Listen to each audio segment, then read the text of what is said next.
Today, I'll be talking about constitutional safeguards for the women in India and Dr. Babasaheb Ambedkar's rule. As we all know that Dr. Babasaheb Ambedkar was the chairperson of the drafting committee of the Constitution of India, and he has rightly incorporated various fundamental rights and directive principle of the state policy and various other articles in the Constitution of India. And Dr. Babasaheb Ambedkar has played a very important role in the women's emancipation movement.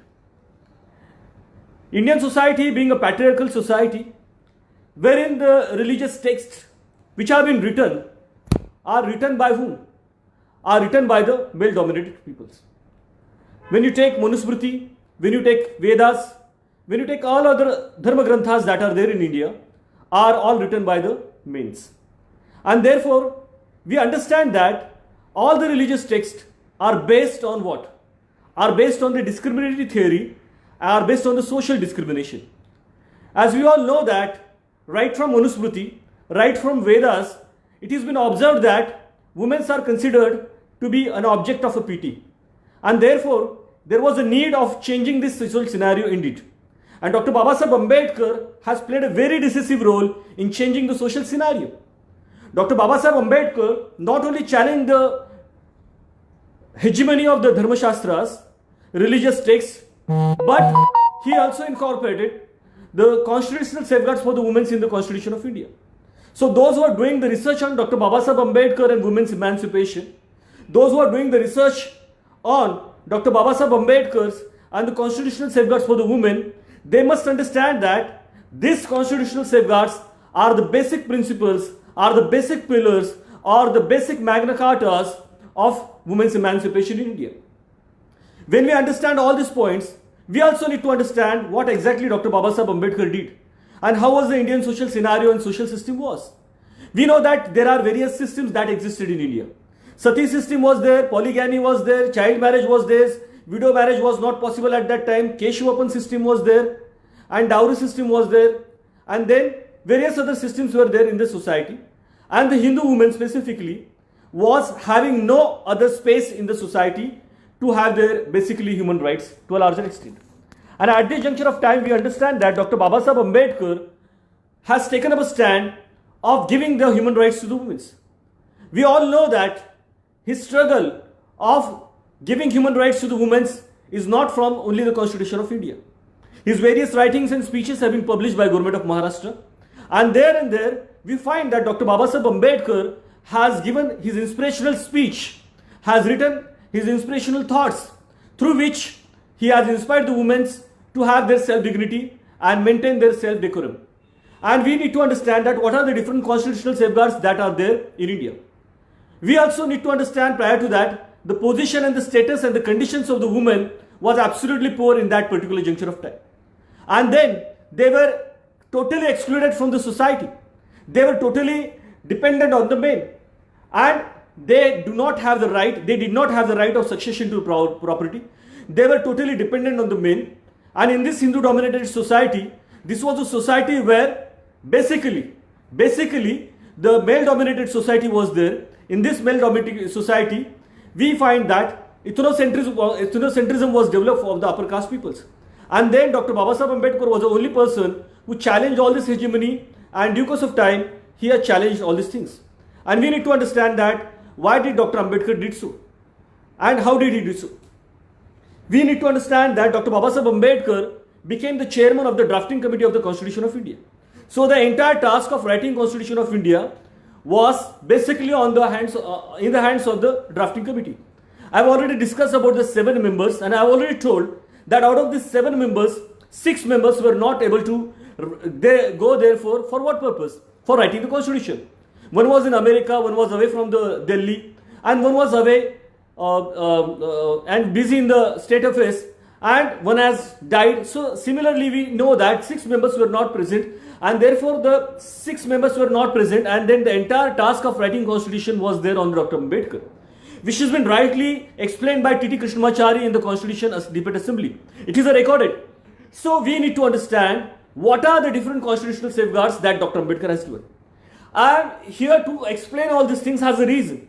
I have analyzed the syllabus of sociology. I have analyzed the syllabus of the feminist theories of the feminist papers in the various universities. See, they are talking about feminism, they are talking about Marxist feminism, and they are even talking about Gandhian feminism. But nobody is talking about Ambedkarite feminism as a separate concept. It needs to be understood that Ambedkarite feminism is an absolutely important concept in India and in the world at large. Because I am saying has a reason. The reason is that nobody had dared to change the social systems and social scenario and bring the women at the equal footing with the men. But it was Dr. Babasaheb Ambedkar only he did the task. What are the different constitutional articles that we need to understand? I am saying this right now that the entire syllabus of the feminism needs to take into understanding that the feminism in India is the feminism of Dr. Babasaheb Ambedkar. It is the legacy of Dr. Babasaheb Ambedkar, because of whom Prime Minister of India could be a woman, because of whom the President of India could be a woman, Chief Minister of the particular state could be a woman. So we need to understand that it is a legacy of Dr. Babasaheb Ambedkar and nobody else. And Dr. Babasaheb Ambedkar has played a very important role in that consideration. Dr. Babasaheb Ambedkar has given throughout his life a struggle, and this struggle for women's emancipation. I will be talking about the various articles that are there in the Constitution of India. What are these articles? The article first that Dr. Ambedkar has given in the fundamental rights of the Constitution of India is Article 12. What does it say? It says that in this part, unless the context otherwise requires, the state includes the government and the Parliament of India, and the government and the legislature of each state and all the local and other authorities with the territory of India under the control of the government of India. What does it mean? It means that prior to independence in India, all the different states were there, and they were what? These different states were under the Sansthanikas, under the various princely states. Dr. Babasaheb Ambedkar was knowing all that in these princely states, there was no human rights that was being sanctioned to the women. And therefore, Dr. Babasaheb Ambedkar was the one who has said that the human rights has to be given to the women. And in that consideration, Dr. Ambedkar made a provision in the Constitution of India, and that provision was for what? For the women's welfare, for the women's benefit. And for that, Dr. Babasaheb Ambedkar has incorporated the various articles. When you are talking about Article 12, what does that mean? It means that various articles that are there in the Constitution of India, it says that it is under the purview of what? All the states, central level, and basically, when we try to understand that, all the legislation and all the central and all the other particular places are under the ambit of what? Are under the ambit of the Constitution. And therefore, Dr. Babasaheb Ambedkar has rightly said that this entire India, entire authorities, whether it is local, whether it is legislative, whether it is government authority, whether it is parliamentary authority, should follow the fundamental rights in due course of time. So, the concept of state has been explained in the Article 12 by Dr. Ambedkar, and it is instrumental to have a jurisdiction of the India at a larger level. And then we come to go for the next article that we need to understand. Article 13 talks that all the laws that were there in the India prior to coming of the constitutions are irrelevant and are not in the consideration. And then Dr. Babasaheb Ambedkar has given the Article 14 in the Constitution of India. We need to understand that what exactly Dr. Babasaheb Ambedkar's views were there. See, the women were never given the right of equality. So therefore, Dr. Babasaheb Ambedkar said that the right of equality must be given to the women. And for that, Dr. Babasaheb Ambedkar has incorporated the Article 14 in the Constitution of India. There were various questions and various queries in the Constitution of India that were happening at that particular juncture of time. And then Dr. Ambedkar has answered that. He incorporated the Article 14 and he says that, I am repeating what is Article 14. He says that equality before law, the state shall not deny to any person equality before law or the equal protection of the laws within the territory of India, prohibition of discrimination on the grounds of religion, race, caste, sex and place of birth. What does it mean? It means that when Dr. Ambedkar is trying to talk about equality before law, he says that state at the central level and at the state level, it cannot deny the equality before law. So the question comes that Was there an equality before law in the Indian social system? No, it was not so. As we have understood that Dr. Ambedkar has written various books. He has also written The Rise and Fall of Hindu Women. He has also written the various various books in due course of time. And he has explained all these things. तो बाबा साहब अम्बेडकर ने भारत के संविधान में अनुच्छेद 14 का प्रावधान किया, और अनुच्छेद 14 का जब प्रावधान किया तो बाबा साहब अम्बेडकर कहते हैं कि राज्य हर एक नागरिक को, मतलब वो नागरिक कोई भी धर्म का हो, मजहब का हो, कोई भी वंश का हो, कोई भी जाति का हो, कोई भी लिंग का हो, या कोई भी जन्मस्थल का हो, उसे समानता होगी। किसके सामने? तो न्याय व्यवस्था के सामने समानता होगी। कानून व्यवस्था के सामने समानता लाने की बात डॉक्टर बाबा साहब अम्बेडकर ने सबसे पहले लिखी, वो भारत के संविधान के आर्टिकल 14 की तरह थे। So is an important point that equal protection means what? Equal protection means right to equal treatment in the similar situation. हमारे देश का जो कई धर्म ग्रंथ है, इस धर्म ग्रंथ में महिलाओं के लिए अलग कायदे कानून थे, पुरुषों के लिए अलग कानून थे, और महिलाओं को बहुत ही निम्न स्तर से देखा जाता था। ऐसे वक्त डॉक्टर बाबा साहब अम्बेडकर ने महिलाओं को न्याय व्यवस्था के सामने समानता देने की बात सबसे पहले की है। So important point is that. So the article 14 of the constitution of India is basically talking about the equal protection. It means that right to equal treatment in the similar situation. Equality is the basic feature of the Indian Constitution. So is an important point. All the religious texts, as per Dr. Baba Saheb Ambedkar, published in the Government of Maharashtra's Writing and Speeches Committee, it has been published, were based on the theory of the social discrimination. It was based on the social discrimination and social degradation, which was based on the social immorality, which was anti-national, which was anti-social, which was anti-democratic. So what is anti-democratic, what is anti-social, and what is anti-democratic and anti-national is being challenged by Dr. Ambedkar in Article 14, and therefore all the women in India should understand that they have got the equal protection before law and equal treatment in the similar situation because of the Article 14 in the Constitution of India. The content of the Article 14 was originally interpreted by the Supreme Court as a concept of equality confined to the aspect of the discrimination and the classification. Bharat का संविधान, और संविधान में बाबा साहब अम्बेडकर ने जो अनुच्छेद 14 दिया है, इस 14 के तहत जो उन्होंने कहा है कि न्याय व्यवस्था के सामने भारत के हर एक नागरिक को समानता का अधिकार होगा, उसके साथ में कोई भेदभाव नहीं किया जाएगा। जब सर्वोच्च न्यायालय में विभिन्न केसेस आते हैं, प्रकरण आते हैं, तो उस वक्त डॉक्टर बाबा साहब अम्बेडकर ने ये जो आर्टिकल 14 में कहा गया है कि equal protection, right to equal treatment in similar situation, इसका आधार लिया जाता है, और बहुत सारे जजमेंट इसके अनुषंग से आते हैं। मैं इसके लिए यह कह रहा हूं क्योंकि इस देश की जो न्याय व्यवस्था थी वो धर्मशास्त्र के ऊपर आधारित थी। न्यायभाग व्यवस्था, मिताक्षर व्यवस्था, और इस धर्म ग्रंथों में महिलाओं को अडॉप्शन का अधिकार नहीं था, मतलब उन्हें दत्तक लेने का अधिकार नहीं था, महिलाओं का पैतृक संपत्ति में उनको अधिकार नहीं था, महिलाओं को काम करने का अधिकार नहीं था, महिलाओं को शिक्षा लेने का अधिकार नहीं था, और महिलाओं को कोई भी तरह से अर्थार्जन करने का अधिकार नहीं था, इस देश की प्रशासकीय व्यवस्था में रहने का अधिकार नहीं था। यह धर्म ग्रंथों ने प्रतिपादित किया था। इन सामाजिक नियमों को बदलने के लिए इस देश के संविधान में अनुच्छेद 14 का प्रावधान करने वाला केवल और केवल डॉक्टर बाबा साहब अम्बेडकर है। समता यह भारत के संविधान का मूल तत्व है।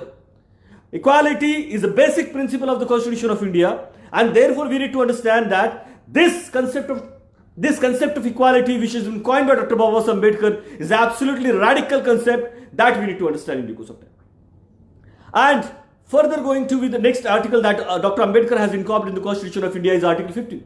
I'm talking about the articles in the Constitution of India that are the constitutional safeguards for the women. Bharat के संविधान में जो आर्टिकल 15 है वो क्या कहता है?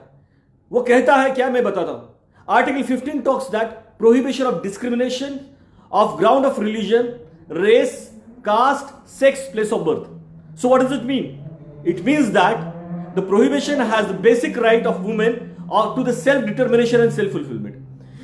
Now the question will come before you. The question is that what is self-determination and self-fulfillment? As we all know that all the religious texts, all the religious scriptures, as normally has been observed, are written by the men, and therefore the religious texts and the religious scriptures are basically based on the discriminatory theory, and they are discriminating with the women, and therefore we need to know that there was no self-determination and self-fulfillment in the religious text. Manusmriti never talks about the self-determination and the self-fulfillment, but the Constitution of India in Article 15 talks about the self-determination and the self-fulfillment. And it also includes what? It includes access to the choices and power to choose with regard to their own lives and bodies. This is an important point. Access to what? Access to choice. Access to choice and the power to choose with regard to their own lives and bodies, including the control over their own sexuality and fertility. What does it mean? It means that in a male-dominated society, it was never ever expected that the women will have the self-determination, self-fulfillment. They never were given the self-choice. As the Manusmriti has said that women should stay under the protection of the son, under the protection of the father in the childhood, and then with under the protection of the husband in the later on in the married life, and in the old age she should live under the protection of her children. She was never been given a self-reliance in the life as per the Dharma Shastras. So is the point that Dr. Ambedkar was the first person in the India. I am saying it because I have studied Dr. Babasaheb Ambedkar. I am the gold medalist of the Savitribai Phule Pune University for the thesis on Dr. Babasaheb Ambedkar's role in the making of democratic India. So and so I have an authority on Dr. Babasaheb Ambedkar, and 44 books have been placed by me in the various capacities in the various places. It was Dr. Babasaheb Ambedkar who talks in the Article 15 about the self-determination, self-fulfillment and access to the choice, power to choose with their own lives and bodies, and including control over their own sexuality and the fertility. So it's an important point. Bharat के संविधान का जो अनुच्छेद है, उस अनुच्छेद में जो अनुच्छेद 15 आता है, उस अनुच्छेद 15 में उन्होंने कहा है कि भेदभाव नहीं किया जाएगा, भेदभाव जब होता है तो उससे उनका बचाव किया जाएगा. ये बाबा साहब अंबेडकर क्यों कहते हैं? क्योंकि बाबा साहब अंबेडकर को मालूम था कि इस समाज व्यवस्था में धर्म व्यवस्था ने ऐसी एक व्यवस्था निर्माण की है कि उस व्यवस्था के तहत जो कि सारे के सारे धर्म, बहुत सारे धर्म पुरुषों ने निर्माण किए, उसके वजह से पैतृक सत्ता निर्माण हुई है, पितृसत्ता निर्माण हुई है, और महिलाओं का शोषण हुआ है, महिलाओं का दमन हुआ है. और इस वक्त बाबा साहब अंबेडकर कहते हैं कि महिलाओं का दमन ना हो, महिलाओं का शोषण ना हो, इसीलिए वो कहते हैं कि महिलाओं को उनका खुद का अधिकार मिलना चाहिए, जीने का अधिकार मिलना चाहिए, उनको अभिव्यक्ति का अधिकार मिलना चाहिए, ना ही केवल जीने का अधिकार, ना ही केवल उनको अभिव्यक्ति का अधिकार, पर उनके स्वयं के जीवन के ऊपर जो निर्णय लेने के अधिकार है उनको प्राप्त होने चाहिए. ऐसे डॉक्टर बाबा साहब अंबेडकर मानते हैं. मैं यहां पे यह कहना चाहूंगा कि डॉक्टर बाबा साहब अंबेडकर का यह मानना क्यों था, यह हमें समझना जरूरी है. क्या डॉक्टर बाबा साहब अंबेडकर इस बात की पहल केवल भारत के संविधान में करते हैं? नहीं. बाबा साहब अंबेडकर ऐसा सबसे पहला महान व्यक्ति था कि जिन्होंने 25 दिसंबर 1927 को मनुस्मृति का खुलेआम दहन किया. एक ब्राह्मण व्यक्ति को वहां कहा कि आप इन संस्कृत में जो कहा गया है, उनके जो शास्त्र वचन है मनुस्मृति को उनको कहिए, और अस्पृश्य साधु को उनको कहा कि आप वो ये मान्य है अमान्य एक कहिए, और ऐसे कहते हुए अगर अमान्य है तो ये 2-3 दिन का प्रोग्राम चला और एक पन्ना मनुस्मृति का वो जलाने का कार्यक्रम सबसे पहले डॉक्टर बाबा साहब अम्बेडकर ने किया. धर्मग्रंथों को जलाने वाला, धर्मग्रंथों को जलाना, यह एक सिंबॉलिक एविडेंस था. बाबा साहब अम्बेडकर ने उस सिंबॉलिक एविडेंस को इस देश के संविधान में अनुच्छेद 15 के तहत सच करके दिखाया, और उन्होंने कहा कि मैं मानता हूं कि प्रोहिबिशन ऑफ डिस्क्रिमिनेशन इस समाज व्यवस्था में काफी जरूरी है. और इसी के तहत बाबा साहब अम्बेडकर ने अनुच्छेद 15 का यहां पे प्रावधान किया. जैसे हम देखते हैं कि विभिन्न अनुच्छेदों के में प्रावधान आए हैं, अमेंडमेंट्स आई है. ये अमेंडमेंट्स के तहत क्या होता है आपको समझना जरूरी है. सबसे बड़ी बात आती है कि 15(1) की तहत हम बात करें. What is it? 15(1) says that the state shall not discriminate against any citizens on the grounds only of their religion, race, caste, place of birth or any of them. So why this came so? What is the explanation for that? What is the legal terminologies for that? We need to understand. Under the Article 15(1), each citizen has to be afforded an equal opportunity. Each citizen has to be afforded with an equal opportunity according to his or her ability. Specifically, prohibit discriminations on the grounds of race, sex, gender, disability, class, age, caste, religion, sexual orientations, and region, etc. See, I am saying so. I am not only just quoting the articles in the Constitution of India, but I am also saying that these are the articles which are the fundamental articles, articles in the Constitution of India. And these articles are what? These articles are mandatory for the Supreme Court and the various courts to give their decisions. So therefore, the discrimination on the grounds of the sex which was there in India is been denied, and it has been challenged by the Constitution of India. So what does it mean? It means that all the Dharma Shastras which were there for thousands and thousands of years in India are being challenged by Dr. Baba Saheb Ambedkar. That we need to understand.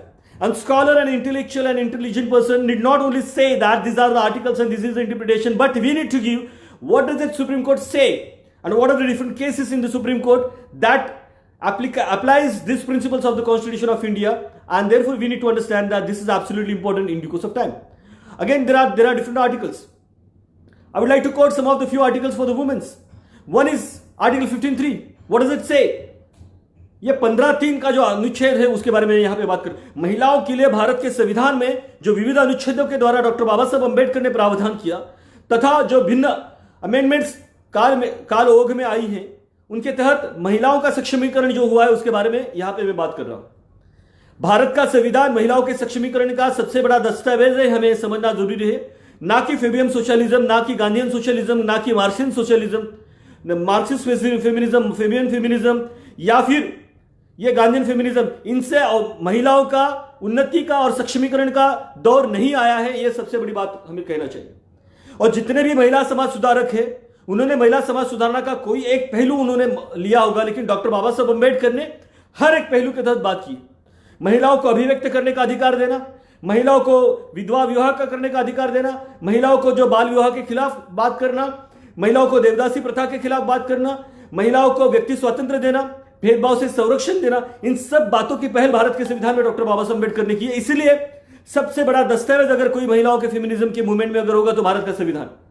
और इस बात को मद्देनजर रखते हुए हमें यह कहना पड़ेगा कि अगर जिस सिलेबस में डॉक्टर बाबा साहब अंबेडकर का और भारत के संविधान का उल्लेख अगर नहीं होगा तो मेरे ख्याल से यह सबसे बड़ी गलत बात होगी। और एक दृष्टिकोण से अगर हम देखते हैं बाबा साहब अंबेडकर के संविधान को, अगर वो नजरिया नहीं बदलेगा तब तक हमें समझ में नहीं आएगा कि महिलाओं का उत्थान करता केवल और केवल डॉक्टर बाबा साहब अंबेडकर का संविधान सही मायने में संवैधानिक तौर पर, मैं संवैधानिक तौर पर यह शब्द इसलिए इस्तेमाल कर रहा हूं क्योंकि यह सबसे बड़ा उचित शब्द यहां पे मुझे लगता है। व्हाट इज आर्टिकल 15(3) से 15(3) में क्या कहा मैं कहता हूं, nothing in this article shall prevent the state from making any special provision for the women and the children. What does it mean? The explanation for that, it provides the positive actions for the women by empowering the state to make a special provision for them. So what are the special provisions? For example, in Maharashtra, what is that? For example, in Maharashtra, we have that Mahila Arthik Mahavikas Mandal. Mahila Arthik Vikas Mandal. Under that Mahila Arthik Vikas Mandal, the women are given monetary benefits for starting their own entrepreneurship programs. So from where did this scheme arise? These schemes arise from the Article 15(3) of the Constitution of India. From where this the concept arise of giving the special provision for the women and children? See, the right of leave in the pregnancy period and pre, post and pregnancy period has a base of Article 42 in the Constitution of India, but it is also having the base of the Article 15(3). So therefore nobody can challenge it. Bharat के संविधान में अनुच्छेद 15(3) का जो प्रावधान है, इस प्रावधान में क्या कहा गया है कि इस देश के संविधान में यह कहा गया है कि राज्य को महिलाओं तथा बालकों के लिए विशेष तरतूद करने के लिए उन्हें क्या दिया है, उन्हें अधिकार दिया गया है। Nothing in this article shall prevent the state from making any special provision for the womens and the childrens. तो यह जो बात है अफर्मेटिव एक्शन की बात होती। बहुत सारे लोग कहते हैं कि अफर्मेटिव एक्शन क्या है, तो मैं बताना चाहूंगा।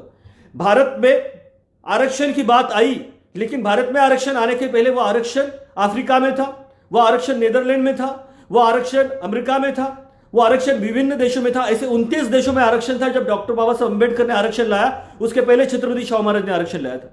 छत्रपति शाहू महाराज को जब डिलीट प्राप्त हुई तो वो कहाँ गए थे, तो वो गए थे लंदन को, ऑक्सफोर्ड कैम्ब्रिज में गए थे, लंदन को गए थे। तब उन्हें पता चला कि इस तरह से सोशल अफर्मेटिव थ्योरी होती है, जिसे सोशल इंक्लूसिव थ्योरी कहते हैं। वहां पे आरक्षण नहीं बोलते, वहां पे रिजर्वेशन नहीं बोलते, उसे सोशल इंक्लूजन कहते हैं, अफर्मेटिव पॉलिसी कहते हैं। आप इसका अध्ययन करेंगे तो आप इस बात को समझ में आएंगे। तो सबसे पहला महत्वपूर्ण मुद्दा यहां पर यह आता है कि यह जो बात जो रहती है सामाजिक सक्षमीकरण की, सामाजिक सक्षमीकरण की, यह सामाजिक सक्षमीकरण करने का कार्य अनुच्छेद 15 के तहत होता है, कि जिसके तहत वो कहता है कि राज्य को अधिकार दिया जाता है कि महिलाओं के लिए विशेष प्रावधान करे, बच्चों के लिए विशेष प्रावधान करे, ताकि वो सक्षम हो जाए।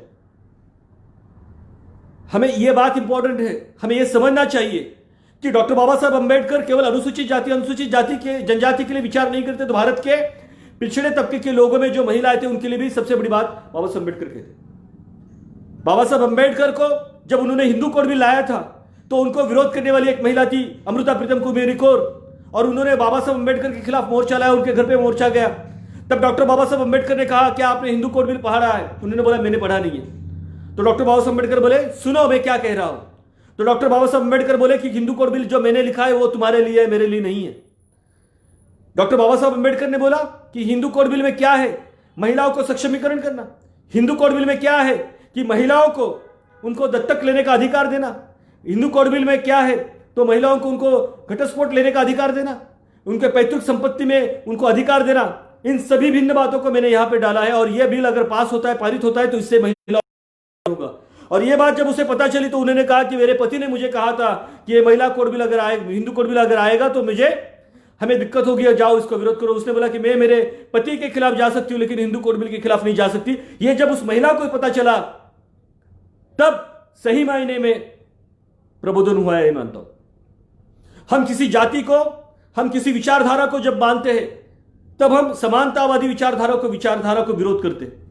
और बाबा साहब अंबेडकर ने इस समानतावादी विचारधारा को लाने के लिए सातत्यपूर्ण प्रयत्न किया है, मैं यहां पे कहना चाहूंगा। तो इसलिए मैं यहां पे कहना चाहूंगा कि अनुच्छेद 15(3) जो है वो महत्वपूर्ण है, जिसके तहत महिलाओं के लिए विशेष प्रावधान की बात बाबा साहब अंबेडकर ने भारत के संविधान में की है। और इसके तहत जो कुछ भी कायदे कानून बनाए जाते हैं, न्याय व्यवस्था में बनाए जाते हैं, उसके तहत महिलाओं को उनका सशक्तिकरण का अधिकार मिलता है। केवल यही आर्टिकल है क्या? नहीं है, बहुत सारे अनुच्छेद है जिनकी तहत में थोड़ी बात चर्चा यहां पे करना चाहूंगा। हंगामा खड़ा करना हमारा मकसद नहीं है, मकसद तो यह है कि सूरत बदलनी चाहिए। बाबा साहब अंबेडकर ने भारत के संविधान की मसौदा समिति के रचयिता, अध्यक्ष, उन्होंने इतने सारे आर्टिकल्स दिए, लेकिन क्या इस सही मायने में आज महिलाओं का सशक्तिकरण हो पा रहा है? यह सबसे बड़ी बात है। बाबा साहब अंबेडकर ने कहा था मैं संविधान में तो बहुत सारे अच्छा आर्टिकल दे दूंगा, फंडामेंटल राइट्स दे दूंगा, directive principle of the state policy दे दूंगा, लेकिन संविधान चलाने वाले अगर सही नहीं रहेंगे तो सही मायने में वो उन्होंने कहा कि संविधान होते हुए भी ये संविधान नहीं होगा। ये बाबा साहब अंबेडकर ने उस वक्त कहा है। मुझे यह कहना जरूरी है कि डॉक्टर बाबा साहब अंबेडकर ने यह जो प्रावधान किया है वो क्यों प्रावधान किया? क्योंकि बाबा साहब अंबेडकर ये मानते थे कि महिलाओं का सबसे बड़ा शोषण हुआ। 15(4) में क्या कहा है इसके बारे में अभी ये कहना चाहूंगा। Article 15(4), nothing in this article or in the clause 2 of the Article 29 shall prevent the state from making any special provision for the advancement of the socially and educationally backward class citizens or for the scheduled castes and scheduled tribes। ये जो important बात है आपको समझ में आना चाहिए। महिलाएं जो है वो पिछड़े तबके के समाज में जो आती है वो महिलाएं, उनका भी सबसे बड़ा शोषण हुआ है। जो भूदेव पद्धति, इसके बारे में ज्यादा संक्षिप्त में मैं ज्यादा नहीं कहूंगा, लेकिन जानकारों को यह मालूम है कि भूदेव पद्धति क्या है। अनुसूचित जाति की महिलाओं का शोषण विवाह के उपरांत पहले दिन उच्च वर्ण के लोग, उच्च जाति के लोग करते थे, उसे भूदेव पद्धति कहते थे। और उसके तहत महिलाओं का सोशली एडवांसमेंट नहीं होता, उनका शारीरिक यौन शोषण होता था। यह सब बातें बाबा साहब अम्बेडकर को मालूम थी, इसलिए उन्होंने आर्टिकल 14, आर्टिकल 15, आर्टिकल 16 और बहुत सारे आर्टिकल्स का प्रावधान किया। और यह आर्टिकल 15(4) क्या कहता है? यह आर्टिकल 15(4) कहता है कि महिलाओं का यह जो सोशली एजुकेशनल, सामाजिक और शैक्षणिक दृष्टिकोण से जो पिछड़े तबके के लोग हैं, उनमें जो अनुसूचित जाति जनजाति के लोग हैं, उनके लिए विशेष प्रावधान करने का बात यहां पे भारत के संविधान में की जाती है। यह जो आर्टिकल है बहुत महत्वपूर्ण बात है। इसके तहत जो अनुसूचित जाति जनजाति की जो महिला है और जो पुरुष है, उनके तहत उनको एम्प्लॉयमेंट जनरेट करना, उनको मिनिमम वेजेस देना, यह सब बातें यहां पे आती है। यह नेट सेट की परीक्षा रहती है, ये विभिन्न स्पर्धा परीक्षा रहती है। इसमें जो अनुसूचित जाति जनजाति के लोगों के लिए 50% रखा गया, वो किसकी वजह से रखा गया है? ये 55% जनरल कैटेगरी को और 50% अनुसूचित जाति जनजाति के लिए। ये इसका रचयिता कौन है? सबसे बड़ी बात है, जो यूजीसी में ये बात जब चली थी तो Maharashtra under privilege teachers association का, जिसका मैं महाराष्ट्र का उपाध्यक्ष हूं, इसके तक हमने यूजीसी तक बात की थी और उसको सक्सेस मिला। और ये 50% जो महिलाओं के लिए, ये जो अनुसूचित जाति जनजाति के लिए आया, इसका सबसे बड़ा श्रेय हमारे Maharashtra under privilege teacher association को जाता हूं, जिसका मैं महाराष्ट्र का उपाध्यक्ष। और ये पहल हमने सबसे पहले की थी, ये बात हमें यहां पे करना जरूरी है। ये जो 50% तक लोअर मिनिमम क्वालिफिकेशन जो आता है, ये अदर रिलैक्सेशन आता है। ये अदर रिलैक्सेशन लाने के लिए आर्टिकल 15(4) सबसे बड़ी इंपॉर्टेंट बात है, ये मैं यहां पे कहना चाहूंगा। So article 16, what does the article 16 talks? Article 16 talks that there shall be equality of opportunity. There shall be an equality of opportunity for all the citizens in the matters relating to the employment. Equality of opportunity in the matters relating to employment. Was there an equality of opportunity for the women in the matters relating to the employment? how many states were there? How many princely states were there in India for thousands and thousands of years? And how many princely states have given the right of rightful gainful employment in the princely states to the women? It's a matter of questions. So therefore the question comes of representation. Dr. Babasaheb Ambedkar knew about the democracy. He believed in the democracy. He was a staunch protagonist of the democracy. And he knew that what is democracy, of the people, by the people, for the people, said by Abraham Lincoln. And further he says that what is democracy? He says that democracy is an associated living. And what is an associated living? बाबा साहब अम्बेडकर कहते हैं कि प्रजातंत्र यह सहजीवन है. तो सहजीवन जब आता है तो सहजीवन महिलाओं के लिए भी आता है, सहजीवन पुरुषों के लिए भी आता है, सहजीवन हर एक जाति धर्म वंश के लोगों के लिए आता है. और उसके आधार पर किसी के साथ में आप भेदभाव नहीं कर सकते. ये बाबा साहब अम्बेडकर संकल्पना लाते हैं.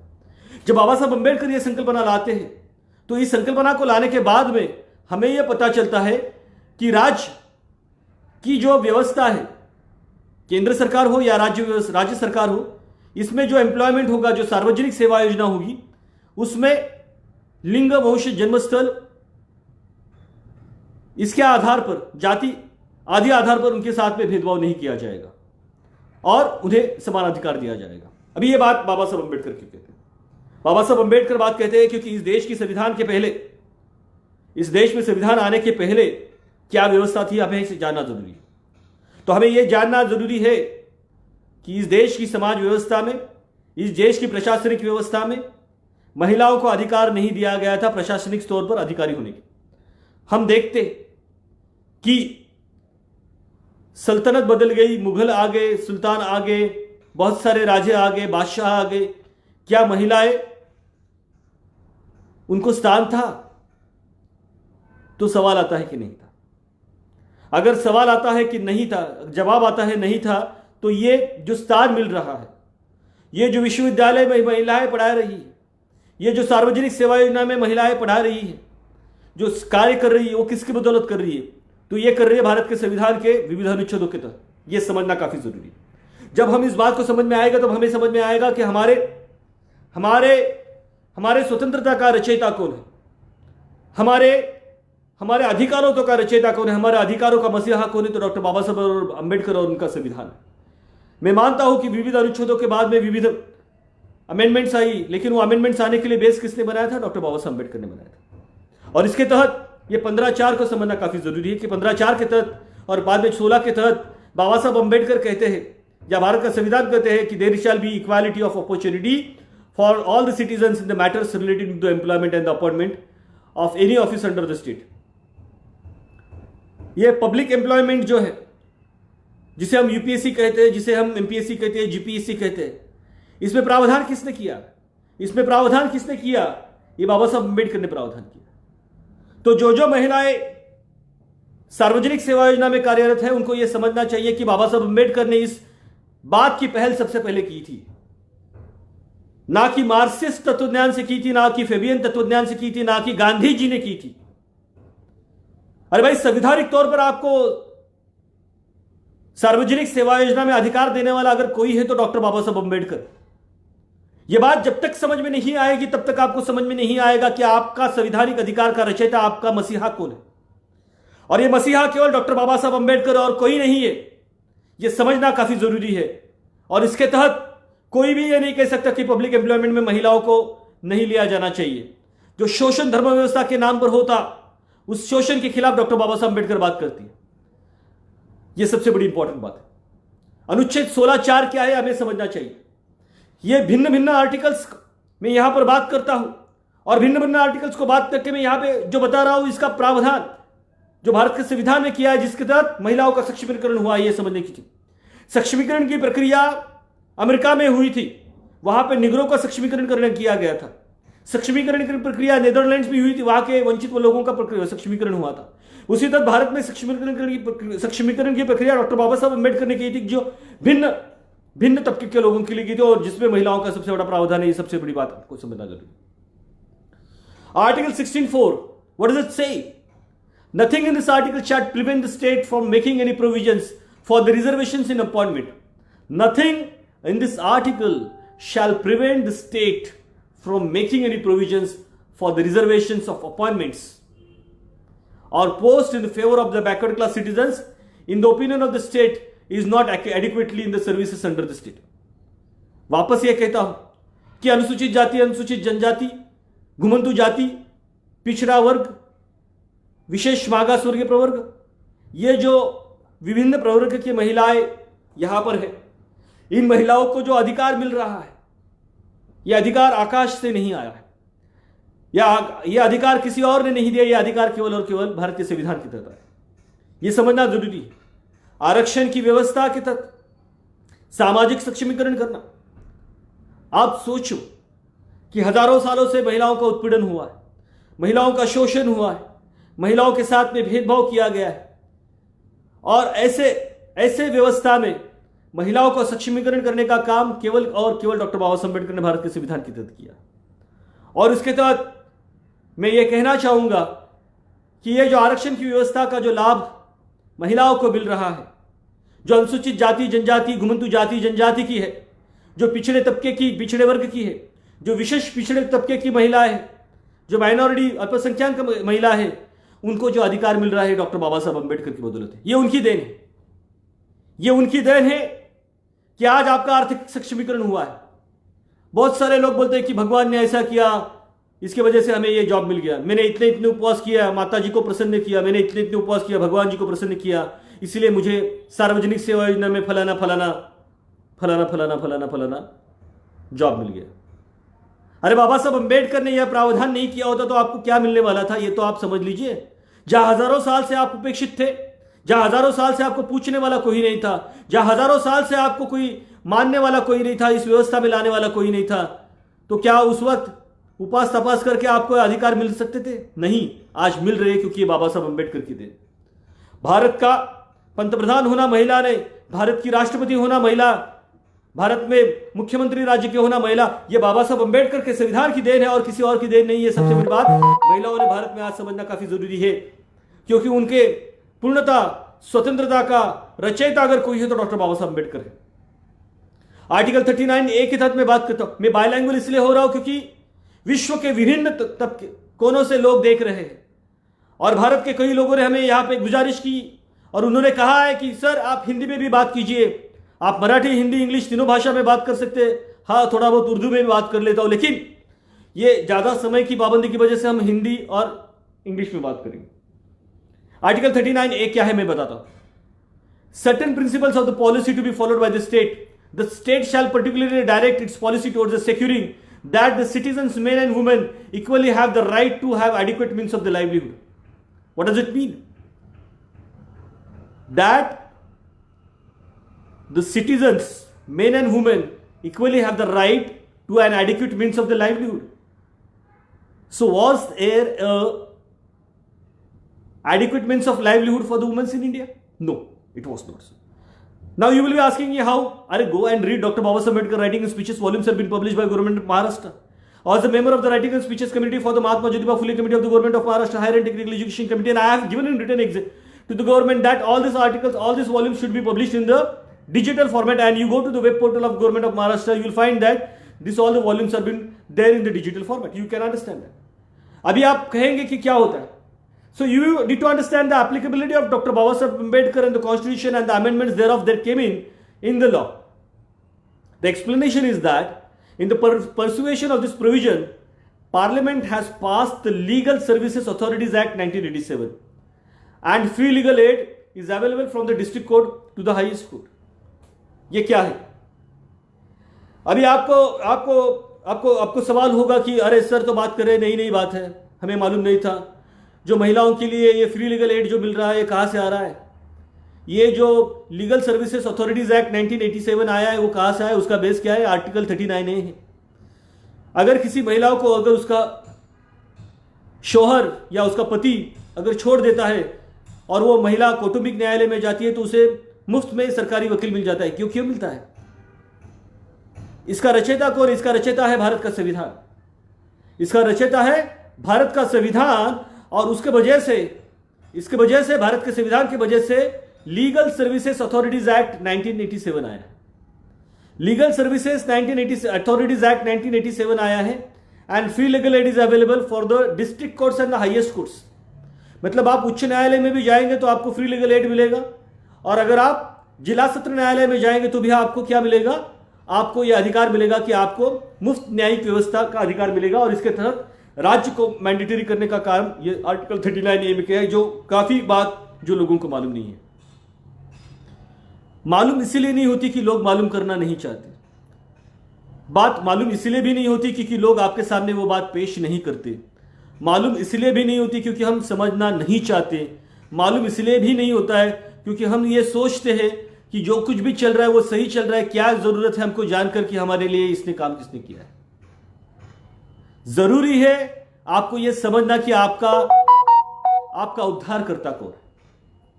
और जब आपको यह समझ में आएगा तो आपके पर्स में डॉक्टर बाबा साहब अम्बेडकर का फोटो आएगा, आपके वॉलेट में डॉक्टर बाबा साहब अम्बेडकर का फोटो आएगा। जब आपको यह मालूम होगा तब आपको 14 अप्रैल को बाबा साहब अम्बेडकर की जयंती को उनको विनम्र अभिवादन करने को याद आएगा।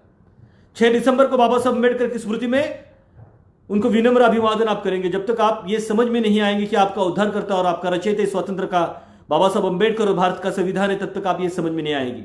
इसलिए ये भारत का संविधान और भारत के संविधान के तहत आने वाले विविध अनुच्छेदों को आपको समझना जरूरी है। Article 39B, that the ownership and the control of the material sources of the community are so distributed as best to serve the common good. What does it mean? It means that this article says that nobody thinks the plight of the women. Movements for the women, which were about the hundreds of years old now, there has been awakening regarding their problems and injustice caused to them for the several decades in our country. So क्या है ये बात आपको समझना चाहिए सही मायने में। और अगर सही शब्दों में अगर आपको समझाना चाहूं तो मैं ये कहना चाहूंगा कि क्या है आर्टिकल 39B अनुच्छेद 39 क्या है। यह 39 में है, बताया गया है कि भारत में संपत्ति का विकेंद्रीकरण होना काफी जरूरी है। अभी यह संपत्ति का विकेंद्रीकरण का मतलब क्या है? संपत्ति का केंद्रीकरण पुरुषों के हाथ में, संपत्ति का केंद्रीकरण उच्च वर्णीय लोगों के हाथ में है। तो इस संपत्ति का विकेंद्रीकरण करने की बात बाबा साहब अम्बेडकर कहते हैं, जिसे डिसेंट्रलाइजेशन ऑफ पावर कहते हैं, डिसेंट्रलाइजेशन ऑफ रिसोर्सेस कहते हैं। जो लोग कहते हैं कि साम्यवादी विचारधारा में डिसेंट्रलाइजेशन की बात की है, बाबा साहब अम्बेडकर ने भी डिसेंट्रलाइजेशन की बात की है, और ये डिसेंट्रलाइजेशन ऑफ मटेरियल रिसोर्सेज की बात बाबा साहब अम्बेडकर कहते हैं। लेकिन इसको इंटरप्रेट करना, इसका अन्वयार्थ लाना, क्या इसके तहत पहल हुई है? क्या इसके तहत किसी ने गुफ्तगू की है? इसके तहत किसी ने बात की, किसी ने चर्चा की, किसी ने पेश किया है इस बात को कि ownership, control of the material resources of the community has to be distributed to the subsets of the common goods। ये बात इंपॉर्टेंट है। ये आर्टिकल 39B के तहत ये बात आती है और महिलाओं का सक्षमीकरण होता है। आगे इस बात को, महिलाओं को सक्षमीकरण कर लेते हुए बाबा साहब अम्बेडकर क्या कहते हैं मैं बताता हूं। आर्टिकल 39C क्या है? That the operation of the economic system does not result in the concentration of the wealth and means of productions to the common determinant। मतलब क्या है? That the operation of the economic systems does not result in the concentration of wealth। concentration of wealth का मतलब क्या होता है? संपत्ति का केंद्रीकरण। शुद्ध भाषा में बता रहा हूं, हिंदी में आपको, संपत्ति का केंद्रीकरण and means of productions and common determinant. संपत्ति का विकेंद्रीकरण आर्थिक व्यवस्था में कुछ गिने चुने लोगों के पास में होता है, तब इस संपत्ति का विकेंद्रीकरण ना हो, संपत्ति का केंद्रीकरण ना हो। मैं क्या कह रहा हूं कि संपत्ति का केंद्रीकरण जो गिने चुने लोगों के हाथ में होता है, इसको बाबा साहब अम्बेडकर विरोध करते हैं। साम्यवादी विचारधारा में भी संपत्ति का विकेंद्रीकरण को विरोध किया है, बाबा साहब अम्बेडकर ने भी इसको विरोध किया है। तो हमें यह कहना जरूरी है कि बाबा साहब अम्बेडकर सामाजिक स्तर तो बात करते हैं, लेकिन आर्थिक स्तर पर भी बात करते हैं। वो देश के सबसे बड़े आर्थिक तत्ववेत्ता है, ये मैं मानना चाहूंगा। मानवेंद्र नाथ से भी बढ़कर अगर कोई आर्थिक तत्ववेत्ता होगा तो डॉक्टर बाबा साहब अम्बेडकर है। दादा भाई नौरोजी से बढ़कर अगर कोई आर्थिक तत्ववेत्ता होगा तो डॉक्टर बाबा साहब अम्बेडकर है, क्योंकि भारतीय संविधान एक आर्थिक तत्वज्ञान है।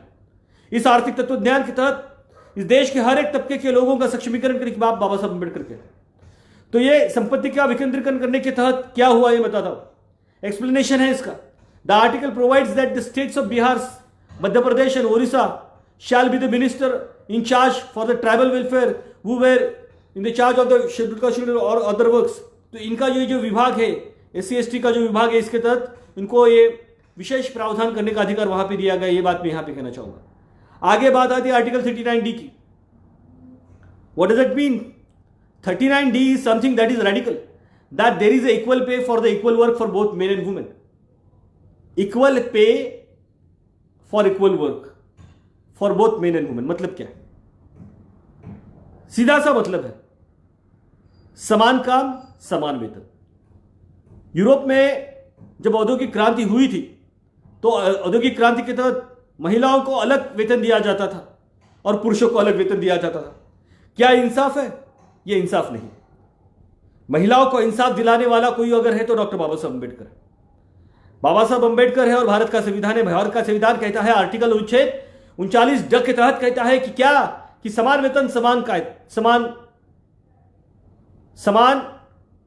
समान वेतन, समान काम समान वेतन, महिला हो या पुरुष हो।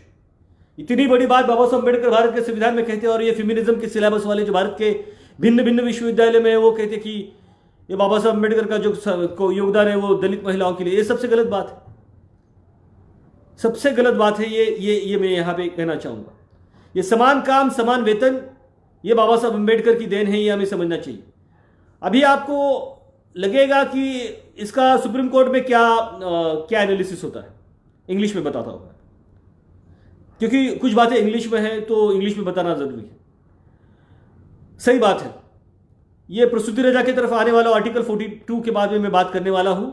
तो जो बात की बात है, अभी की बात मैं अभी यहां पे कर रहा हूं। आर्टिकल 39D का एक्सप्लेनेशन क्या है मैं बताता हूं। This article is analysed in the length of the principle laid down by the various courts. The supreme court also observes that the issues of hands at necessitated bird's eye view on the underlying integrants which govern the principle of the equal pay and equal work. The Supreme Court talks about the equal pay and equal work. The principle has been extensively deliberated in the decisions. In order to make determination, the Supreme Court examined the situations where the principle was extended to employees engaged on permanent basis and thereafter.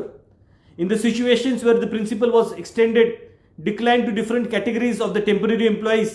Accordingly, various principles have been distinguished by the Supreme Court. I'll talk about that. Equal pay and equal work is a very important concept. Maybe you may not know what is equal pay and equal work. See, India is a developed country, and after the independence, various questions arise in the public sector and in the private sector. In the private sector, when they have said that we will give different salary to the women, and the cases went to the Supreme Court. Cases went to the different courts, and the Supreme Court has given the verdict, and the verdict of the Supreme Court is the verdict of the land, verdict of the nation. And this verdict of the nation is based on the Article 39D. What does it say? That there is equal pay for the equal work for both men and women. Therefore, the Supreme Court has examined, point number 1, the situations where the principle was extended, employees engaged on the permanent basis and temporary basis में जहां पे महिलाएं काम कर रही है, अगर उन्हें कहा जाता है कि समान वेतन समान काम के लिए नहीं दिया जाएगा तो यह अन्यायपूर्वक है। ऐसा महत्वपूर्ण निर्णय है वो सुप्रीम कोर्ट ने दिया है। और सुप्रीम कोर्ट ने यह निर्णय दिया है, इसीलिए इस देश में केंद्र सरकार तक और राज्य सरकार में समान वेतन समान काम के लिए समान वेतन, यह संकल्पना जो है वो हर एक जगह पे लागू होती है। कोई ये नहीं कह सकता प्राइवेट सेक्टर में आज की तारीख में अगर एक महिला चार्टर्ड अकाउंटेंट का काम करती है और अगर एक पुरुष चार्टर्ड अकाउंटेंट का काम करता है तो उन्हें समान वेतन देना चाहिए। ये देखिए कितनी बड़ी बात भारत के संविधान में कही जाती है, और जिसके तहत हमें ये समान वेतन समान काम के लिए जो प्राप्त होना, ये सबसे बड़ी जो बात है ये संविधान के तहत आई है। यह हमें समझना काफी जरूरी है। हमें यह समझना जरूरी है कि हमें जो वेतन मिलता है पुरुषों के साथ में जो समान संधि और समान वेतन मिलता है, इसकी बात, इसकी पहल, इसकी पहल भारत के संविधान में हुई। तो ये सबसे बड़ी बात है आर्टिकल 39D में, equal pay for equal work, समान वेतन समान काम के लिए। अगला जो अनुच्छेद है article 39F, what does it mean? That the childrens are given opportunities and the facilities to develop in healthy manner. Childrens are given opportunities, facilities to develop in a healthy manner and in the conditions of the freedom and dignity, than that the childhood and youth are protected against the exploitations and against the moral and material abandonment. ये सबसे important. हाँ, ये बात जरूरी है कि feminism की जो सबसे पहली बात की थी महात्मा ज्योतिबा फुले ने की थी, राजश्री छत्रपति शाहू महाराज ने की थी, बहुत सारे लोगों ने की थी, लेकिन बाबा साहब अम्बेडकर ने उसे संवैधानिक तौर पर दिशा देने का काम भारत के संविधान में किया है। ये जो अनुच्छेद 39 जो है उसके तहत क्या कहा गया, जो बालक है, जो महिलाएं हैं, जो लड़कियां हैं, जो लड़के, उनके अधिकारों का हनन नहीं होना चाहिए।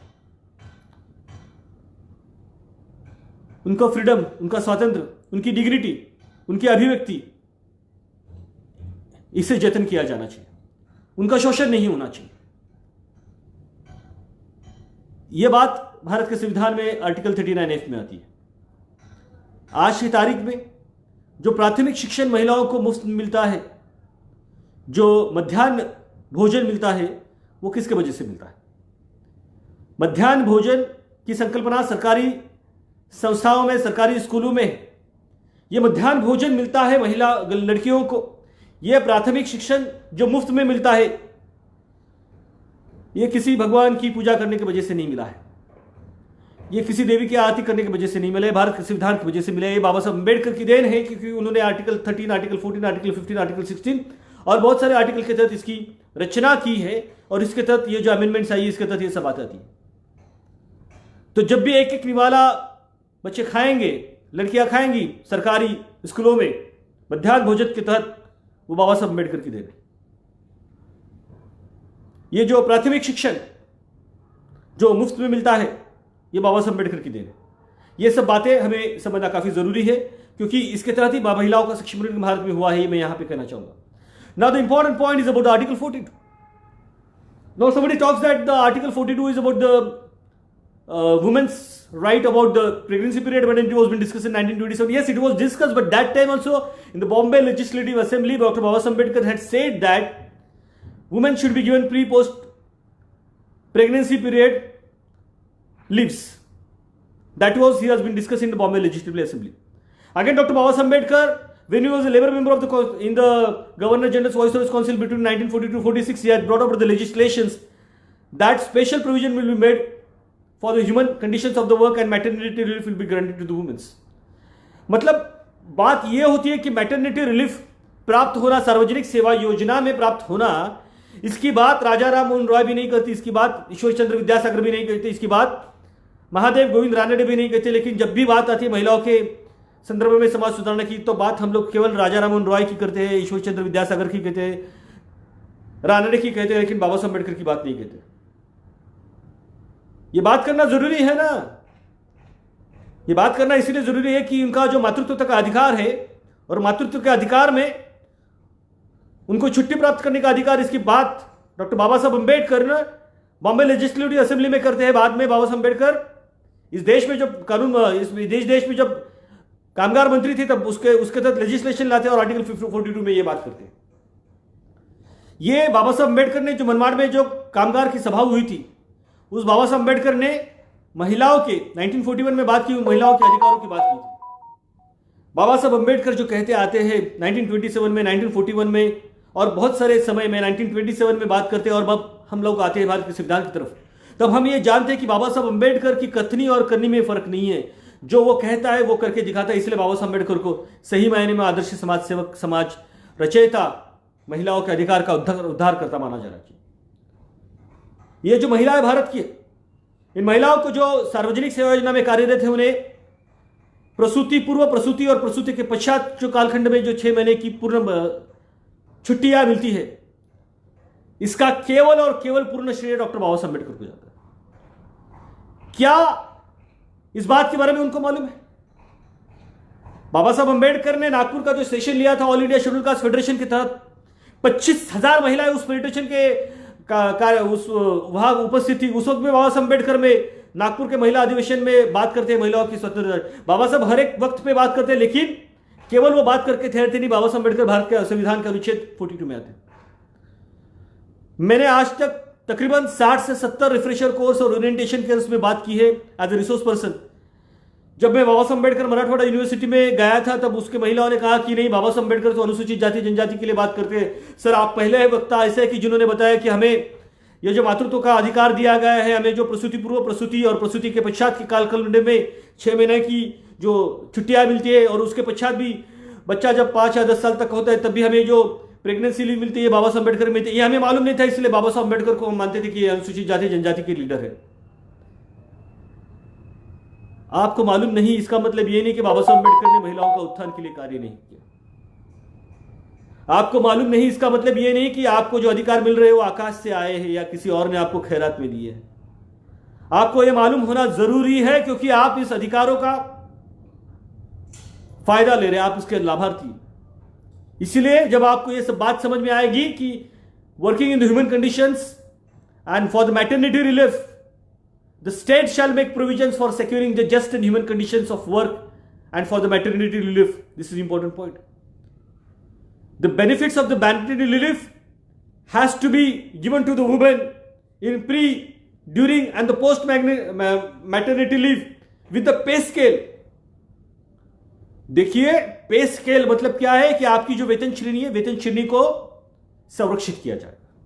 कितनी बड़ी बात है कि जिस देश की व्यवस्था में कहा गया था कि महिलाओं ने बचपन में पिता, बाद में पति, बाद में बेटा, इनके तहत ही आजीवन कारावास उपभोगना चाहिए, उस सब डॉक्टर बाबा साहब अम्बेडकर कहते हैं, भारत का संविधान कहता है कि उनको मातृत्व का अधिकार और उनको मुफ्त छुट्टियां देनी चाहिए और उनका पे स्केल यानी उनकी वेतन श्रेणी का जतन किया जाना चाहिए। उनके वेतन श्रेणी की जतन करने की बात भारत के संविधान के आर्टिकल 42 में आती है और उसके तहत सुप्रीम कोर्ट के निर्णय आती है। और 1941 में जो मजदूर सभा हुई थी, जो दिल्ली में हुई थी, उसमें बाबा साहब अम्बेडकर ने कहा है कि महिलाओं के अधिकार क्या है। ये बात सबसे बड़ी इंपॉर्टेंट बात है। ये जब तक आपको समझ में नहीं आएगी तब तक आपको समझ में नहीं आएगा कि हमें किसने दिया, क्यों दिया, कैसे दिया। और इसीलिए ये बात आपको समझाने के लिए मैं यहां पर आया हुआ और आपको ये बात बता रहा। Article 46, what is the article 46 says? Promotion of educational and economic interest of the scheduled castes and scheduled tribes, other weaker groups. What does it mean? SC, ST means men and women also. The state shall promote with special care educational, economic interest of the weaker sections of the people. See, under the BARTI, that is Baba Saheb Ambedkar Research Training Institute, the females are given Savitribai Phule scholarship and many other scholarships are given for going to the abroad, for taking educations. And why this is happening so? Because of the Article 46. The promotion of educational and economic interests of the scheduled castes and scheduled tribes and other weaker sections. This is important point. तो ये जो other weaker section है उनको ये मिलता है। अनुसूचित जाति, अनुसूचित जनजाति तथा जो कमकुवत वर्ग है जिसे पिछड़े तबके का वर्ग कहता है, इनके संरक्षण के लिए, सामाजिक न्याय के लिए, उनके ऊपर सामाजिक अन्याय नहीं होगा, उनका शोषण नहीं होगा, इसलिए राज्य को विशेष तरतूद करने का प्रावधान, अधिकार, संवैधानिक अधिकार भारत के संविधान में अनुच्छेद 46 के तहत किया गया है। This article directs that the state shall promote the educational and economic interest of the SC, STs and the other weaker sections of the society. तो other weaker sections of the society में महिलाएं भी आती है, SC, ST में महिलाएं भी आती है। तो इनका ये जो अधिकार है, ये अधिकार की बात किसने की? तो डॉक्टर बाबा साहब अम्बेडकर ने की। ये सबसे बड़ी इंपॉर्टेंट बात मैं यहां पे कहना चाहूंगा। ये कहते हुए आगे के आर्टिकल के तहत जाएंगे। Article 47, the duty of the state to raise the level of the nutrition and the standard of living and to improve the public health. The duty of the state to raise the level of the nutrition and the standard of living and to improve the public health. This has been discussed in the Article 47. The state shall regard the raising the level of the nutrition and the state of the living of its people and improvement of the public health as amongst its primary duties, and in particular the state shall endeavor to bring about prohibition of consumption of except the medicinal purpose of intoxicating drinks and drugs and injuries to the health. This article makes improvement of the public health and the primary duty of the state.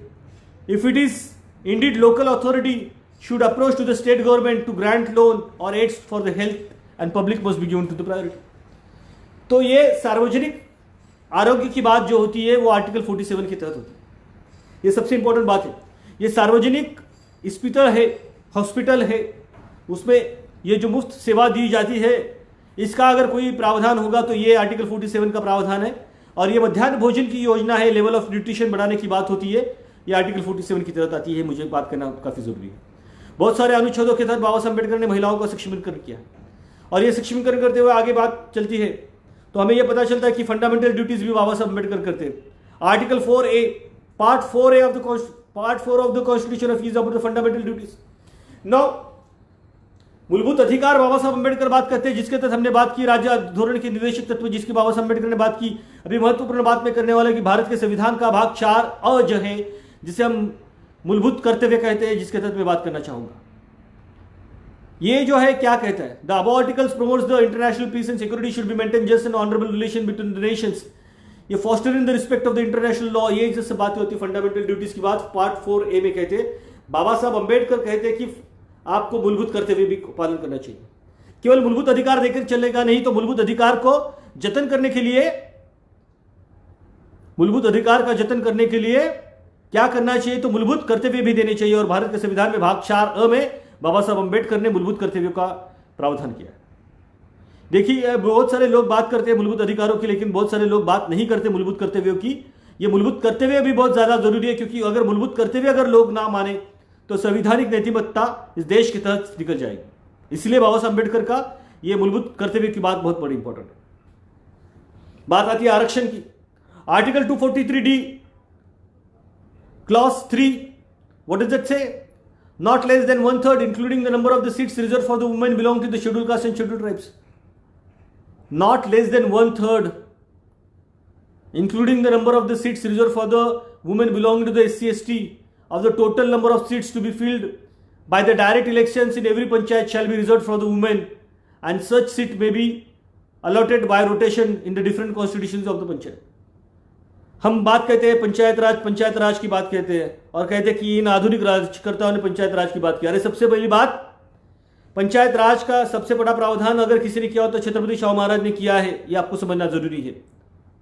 Karveer सरकार का जो दफ्तर है उसमें इस बात का अनुरोध किया है। बाद में बाबा साहब अम्बेडकर विलेज पंचायत बिल्स के संदर्भ में बॉम्बे लेजिस्लेटिव असेंबली में बात करते हैं, और उसी को बात को मद्देनजर रखते हुए जो अमेंडमेंट होती है 243D में 3 में, तो उन्होंने कहा है कि जो ग्राम पंचायत रहेगी उस ग्राम पंचायत के लिए महिलाओं के लिए आरक्षित व्यवस्था रहेगी। आज महिलाएं जो सरपंच बन रही है वो किसकी बदौलत है? ये भारत के संविधान की बदौलत है। या अनुसूचित जाति जनजाति की महिलाओं का सक्षमीकरण हो रहा है, वो किसकी बदौलत है? तो ये भारत के संविधान की बदौलत है। किसी को लगता होगा कि मेरी बीवी, मेरी बहन, मेरी बेटी आज महिला सरपंच हो गई है, अरे भाई ये किसी की वजह से नहीं हुई, ये संविधान में प्रावधान नहीं होता तो शायद वो कभी ना हो पाती, क्योंकि हजारों साल से जो कुछ नहीं हुआ वो होने का काम बाबा साहब अम्बेडकर ने किया। संविधान अधिकार है, और संवैधानिक अधिकार इस देश के संविधान में दिए है। भले ही अमेंडमेंट आए हो, लेकिन अमेंडमेंट लाने का जो प्रावधान, जो उसका जो बेस है भारत का संविधान, जो बाबा साहब अम्बेडकर ने लाया है। 1/3 जगह ग्राम पंचायत में महिलाओं के लिए आरक्षित रहेगी। ये बात जो आई है 243D के तहत महिलाओं का सक्षमीकरण के लिए, ये राजकीय प्रतिनिधित्व देने की बात जो है बाबा साहब अम्बेडकर की वजह से आई है, भारत के संविधान के तहत आई है। तो इसके रचयिता बाबा साहब अम्बेडकर हैं, ये सबको मानना, इसको सबको जानना काफी जरूरी है। 243D4 क्या है? 243D4 है कि the offices of the chairperson in the panchayat at the villages और any other levels that reserve the schedule caste and the schedule tribes and the womens in such manner as a legislature of the state में by law provide. मतलब क्या है? The office of the chairpersons in the panchayat and the villages or any other women level shall be reserved for the scheduled caste, scheduled tribes and women in such a manner as legislature of a state may by law provide. न्याय व्यवस्था सबसे बड़ी बात है। पंचायत राज भारत में आई, पंचायत राज में आरक्षण किसने लाया? भारत के संविधान ने लाया। और पंचायत राज में महिलाओं के लिए आरक्षण किसने लाया? तो भारत के संविधान के विविध अनुच्छेदों ने लाया, और बाबा साहब अम्बेडकर इस सभी बातों के लिए जिम्मेदार है, क्योंकि उन्होंने सबसे पहले महिलाओं की सक्षमीकरण बात की थी। आरक्षण की बात कर अनुसूचित जाति जनजाति के लोगों को दोष देना, उनकी तरफ कड़ी नजर से देखना छोड़ दो। आपको भी इस अधिकार की कार्यकक्ष में लाने का काम भारत के संविधान ने किया है, और उसका रचयिता और मसीहा बाबा साहब अम्बेडकर है। भारत का संविधान है, ये समझना काफी जरूरी है। ये the number of offices chairperson reserve for the 5th and 6th schedule caste and schedule tribes in the panchayat at each state level the state shall bear as nearly as maybe some proportion to the total number of such offices in the panchayat each level of the population of the scheduled caste and the state of the scheduled tribes such bills total number of populations. मुझे जनसंख्या के आधार पर आरक्षण रखना और महिलाओं को प्रतिनिधित्व देना, यह बात यहां पर आती है तो ये मुझे महत्वपूर्ण बात कहना चाहिए कि सरपंच होने का अधिकार और इस तरह से उनको जो क्लॉज डालने का अधिकार है आरक्षण का 243D के 4 के तहत आती है. ये सबसे बड़ी बात है. The reservation can exceed above 50% the total number of seats in the tribal areas. तो ये जो जनजाति अनुसूचित जनजाति का जो क्षेत्र है, अनुसूचित जनजाति के क्षेत्र में 50% से अधिक आरक्षण दिया जा सकता है, इसका प्रावधान है. तो इसीलिए उसके तहत ये जो पंचायत राज के तहत the extension to the schedule area act 1996 क्या है मैं बताता हूं. The panchayat extension to the schedule areas act 1996 gives a lot power to the tribal panchayats if someone is to encroach upon this area. This is highly welcome for the measures of the tribal people are one of those who have been living in those areas which are the remote areas for the tribe. ये सबसे बड़ी बात है कि ये अनुसूचित जनजाति के एरिया में या अनुसूचित जनजाति के विभाग क्षेत्र में the panchayat extension to the schedule areas act 1996 आता है, जिसके तहत महिलाओं का सक्षमीकरण होता है.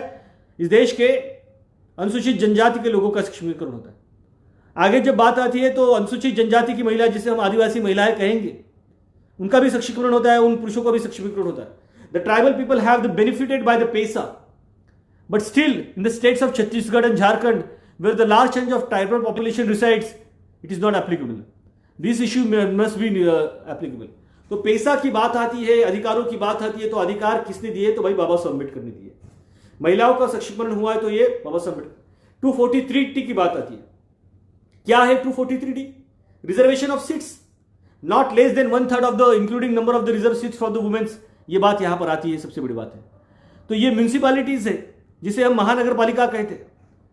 See, in the municipalities, not less than 1/3, including the number of the seats reserved for women belonging to the scheduled caste and scheduled tribes, the total number of seats to be filled direct elections in every municipality shall be reserved for the women, and such seats may be allocated by rotations to different constitution. ये भी rotation की बात होती है. बाबा साहब अम्बेडकर ने संविधान तो बना दिया, अभी इस संविधान के तहत आगे सक्षमीकरण की बात आती है तो 243D की बात आती है. तो ये भी कहते हैं कि महिलाओं को आरक्षण रखे, और जो उच्च प्रवर्ग है, जो चेयरमैन का प्रवर्ग है, उसमें वो बोलते हैं कि बाय वे ऑफ रोटेशन, अगर पहली बार अगर पुरुष पंचायत में अगर अधिकारी होता है, सरपंच होता है, तो अगली बार वो महिला होगी. इसकी बात की पहल कौन करता है? तो भारत का संविधान करता है. इस बात की पहल कौन करता है? तो आर्टिकल 243D कहता है. मतलब ग्राम पंचायत की भी पहल करता है और नगर पालिका की भी बात करता है. क्या महिलाओं को मालूम था कि ग्राम पंचायत में बाय वे ऑफ रोटेशन, मतलब एक व्यक्ति गया, पुरुष गया, तो बाद में महिलाओं को भी अधिकार आना चाहिए, रोटेशन में उनको भी वो पद मिलने का अधिकार आना चाहिए. इसकी बात है, इसकी पहल है, वो मैंडेटरी है, इस बारे में मालूम है. ये सबसे बड़ी बात है जो भारत के संविधान की तहत उनका सक्षमीकरण हुआ है. ये सबको आपको आप पंचायत में भी सक्षमीकरण हुए हैं, आप यहां पे भी सक्षमीकरण हुए, म्यूनिसिपैलिटी में भी सक्षमीकरण हुआ है.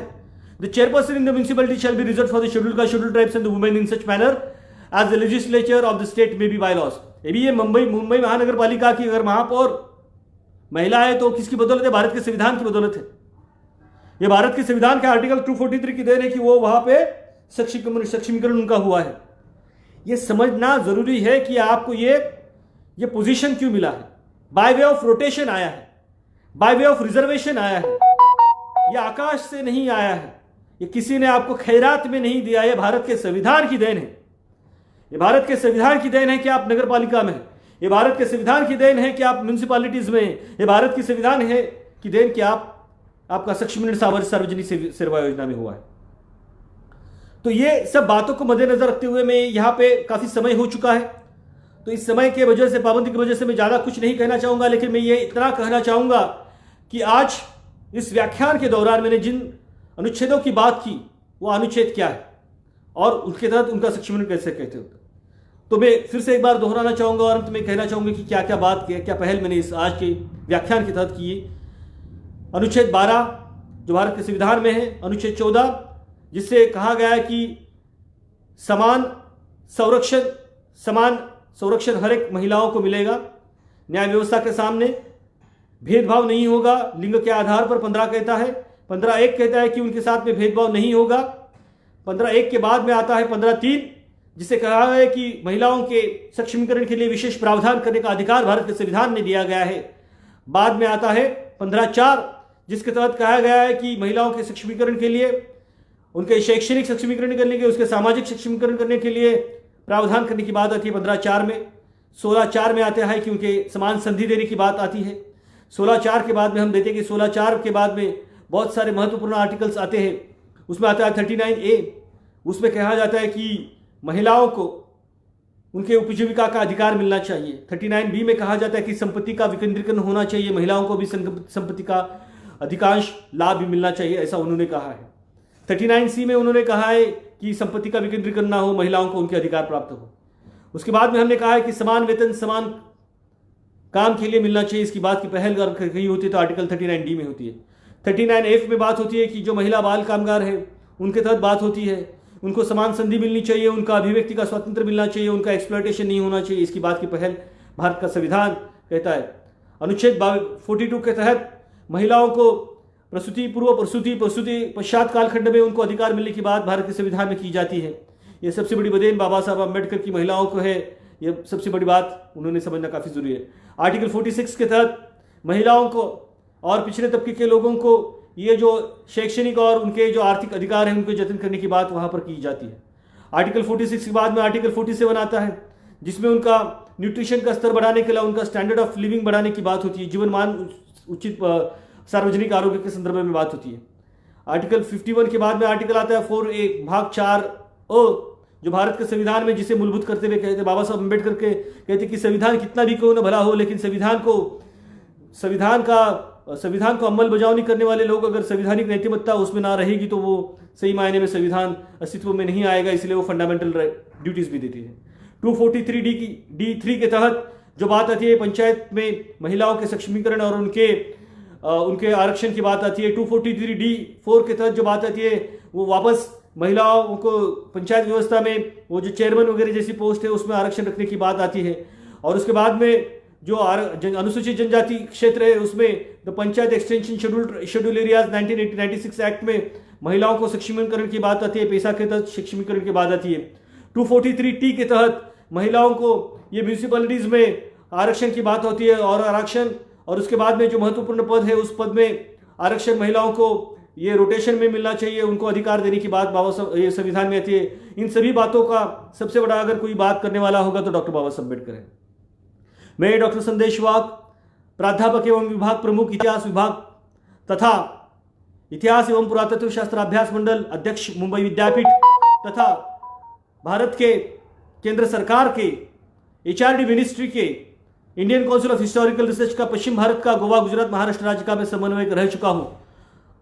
आज इस व्याख्यान के तहत डॉक्टर बाबा साहब अम्बेडकर का और इस देश के संविधान का महिलाओं के सक्षमीकरण में क्या योगदान है, इसके तहत मैंने जो बात की है, मेरे ख्याल से मेरी बात सभी महिलाओं को और सभी भारत के वासी तथा देश के विदेश के लोगों तक पहुंच गई है कि महिलाओं का सक्षमीकरण सही मायने में अगर किसी ने की है तो भारत के संविधान ने किया है, डॉक्टर बाबा साहब अम्बेडकर ने किया है।